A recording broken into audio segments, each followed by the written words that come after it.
Прокрутив 3 болта, проставка даже не шевелится.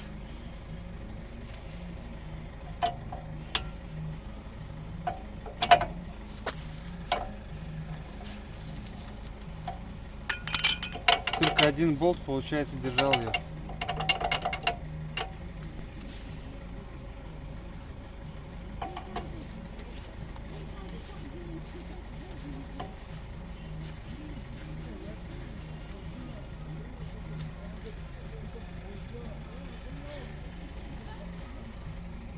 Затянув до упора, проставка все равно шевелится.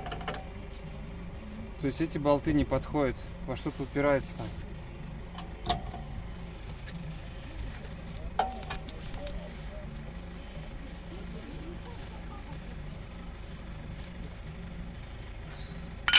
Соответственно, с этим ситуация та же самая. Из-за этого было биение.